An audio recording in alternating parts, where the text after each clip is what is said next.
John Wayne never fired a single real bullet in war. He never wore a real uniform into real combat. And yet, Careful now. ask a Vietnam veteran, a Korean War soldier, or a young Marine watching an old movie on a lonely night overseas. Ask them who felt like the toughest, most respected man in America.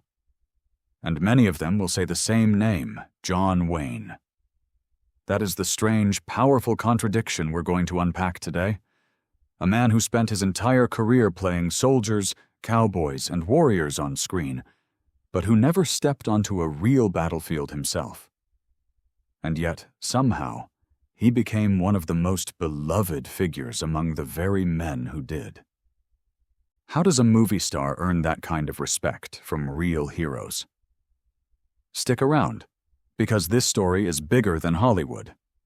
It's about guilt, patriotism, controversy, and a legacy that still echoes every single 4th of July. Before we dive in, I want to hear from you. Where are you watching this from, and how did you spend your 4th of July this year? Did you catch fireworks with family? Did you take a moment to think about the veterans in your own life? A grandfather, an uncle, a neighbor who served? Drop it in the comments below, because today's story is exactly about that connection between the flag, the sacrifice, and the people who shaped how we see American heroism. Now, let's go back to where it all began. John Wayne, born Marion Robert Morrison in 1907 in Winterset, Iowa, grew into one of the most recognizable faces in the history of American cinema. Over a career spanning nearly 5 decades, he built an image that became almost inseparable from the idea of the American man himself. Tall, tough, plain-spoken, and unshakably loyal to his country. He played cowboys taming the frontier. He played soldiers storming beaches. He played sheriff standing alone against outlaws when no one else would. Audiences didn't just watch John Wayne. They believed him. He was the American hero, larger than life, standing for courage, independence, and duty. But here's the twist that most casual fans don't know. When World War II broke out and men across America were lining up to enlist, John Wayne did not serve. He received a series of deferments, officially classified for family and studio-related reasons, and he continued making films in Hollywood while many of his peers, actors like Jimmy Stewart and Clark Gable, put their careers on hold to fight overseas. Wayne stayed home. He became a star. And by the time the war ended, he was one of the biggest names in the industry. This is where the irony begins to take shape, and where his story becomes far more interesting than just another Hollywood biography. Some historians and biographers believe that Wayne carried a quiet weight because of this decision for the rest of his life.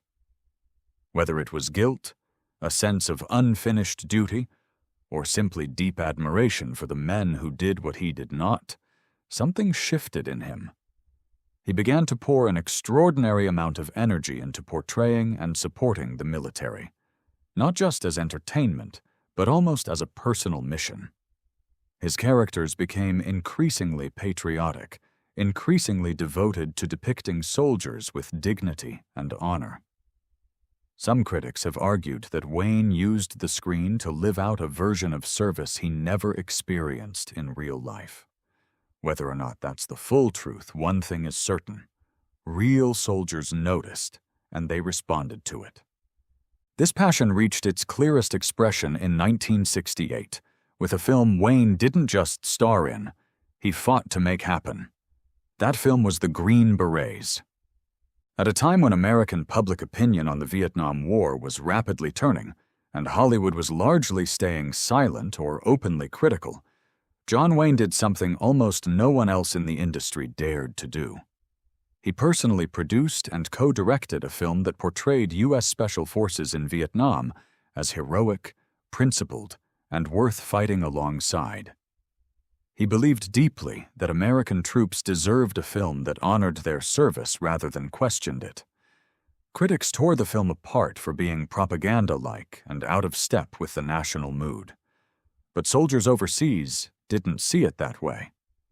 For many of them, watching the Green Berets felt like someone back home was finally standing up for them, rather than turning against them. And Wayne's connection to real troops didn't stop at the movie screen. He was known for visiting wounded soldiers in military hospitals, often quietly and without press cameras trailing him. He wrote letters to servicemen. He made appearances to boost morale, understanding that for young men far from home, seeing the Duke in person was a powerful reminder of the country they were fighting for. Soldiers stationed in Vietnam would often watch his films on makeshift screens set up in camps, finding comfort and a strange sense of home in his familiar, steady presence on screen.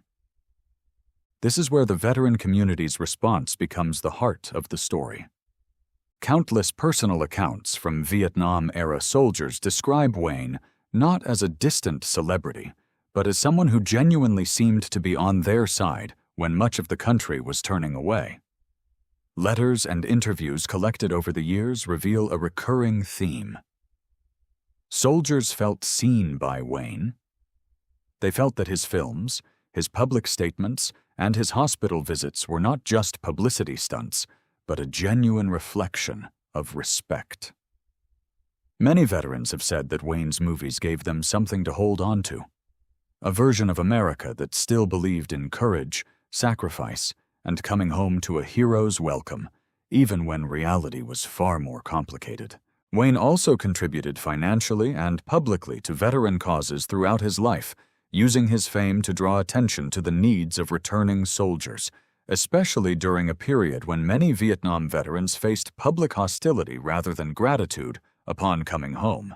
In an era when saying, "Thank you for your service," wasn't yet a national habit, Wayne was one of the loudest voices insisting that these men deserved respect, not silence or shame. Of course, no honest telling of this story can ignore the more complicated sides of who John Wayne was. His patriotism was fierce, but it was also tangled up in the politics of his time. He was an outspoken conservative, a vocal anti-communist, and a supporter of the Vietnam War at a moment when the country was deeply divided over it. He served for a time as president of the Motion Picture Alliance for the Preservation of American Ideals, a group focused on rooting out perceived communist influence in Hollywood during the Cold War era. His political views made him a hero to some Americans and a controversial, even divisive figure to others. He has also faced posthumous criticism over past remarks on race and other social issues, which have complicated how younger generations view his legacy. A full picture of John Wayne includes both the man who stood by soldiers with genuine devotion and the man whose broader political and social views drew sharp criticism, then and now. A balanced look at his story means holding both of these truths at the same time, rather than flattening him into a simple, uncomplicated hero, or dismissing his very real connection with veterans because of his flaws. Wayne's personal life also carried military threads. He surrounded himself with friends and collaborators who had served, and he took visible pride in supporting the armed forces publicly, whether through his films, his public appearances, or his associations with the Pentagon, which cooperated closely with him on several of his military-themed movies, providing equipment, locations, and technical support because they saw value in the image he was projecting. Now let's talk about legacy. Because more than a century after his birth and decades after his passing in 1979, John Wayne's connection to the military and to veterans has not faded. If anything, it has become part of how America remembers him most fondly. In 1979, Congress awarded John Wayne the Congressional Gold Medal, one of the highest civilian honors the United States can bestow, recognizing his contributions to American culture and his support for the nation's ideals. It was a striking tribute for a man who had never served in uniform, a recognition that his impact on how Americans understood courage, sacrifice, and patriotism was profound enough to be honored at the highest level. Veteran organizations and military communities have continued to honor his memory in the decade since. His films remain staples of 4th of July television programming, playing in households across the country as families gather for barbecues and fireworks. There's something fitting about that. On the one day each year when America pauses to remember why it exists, the courage, the sacrifice, the stubborn belief in freedom, it's often John Wayne's face that shows up on the screen, standing tall, reminding viewers of the ideals the country was built on. So, why does this story matter today, on this 4th of July?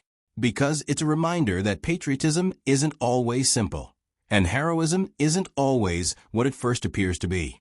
John Wayne never charged a beach under real gunfire. He never lived through the terror that real soldiers carry with them for the rest of their lives. But in his own way, through his films, his visits, his letters, and his relentless public support, he found a way to say thank you to the men who did, at a time when the country desperately needed someone to say it. Maybe that's the real lesson here. You don't have to wear the uniform to honor the people who did. You don't have to serve to stand up for those who served. John Wayne found his own way to salute the flag and the soldiers beneath it, imperfect and complicated as that salute may have been. So today, on the 4th of July, take a moment. Think about the veterans in your own life. Call them. Thank them. Sit with them and listen to their stories. The way soldiers once sat in dusty camps watching John Wayne on a flickering screen, feeling, just for a moment, like someone back home understood what they were going through. If this story moved you, if it made you think differently about John Wayne, about patriotism, or about the veterans in your own life, let us know in the comments. Share your own 4th of July memories. Share a story about a veteran you know. And if you haven't already, hit that subscribe button so you don't miss the next story about the people and moments that shaped America's spirit. Happy 4th of July, and thank you to every single one of you who served, and to every one of you who never forgot those who did.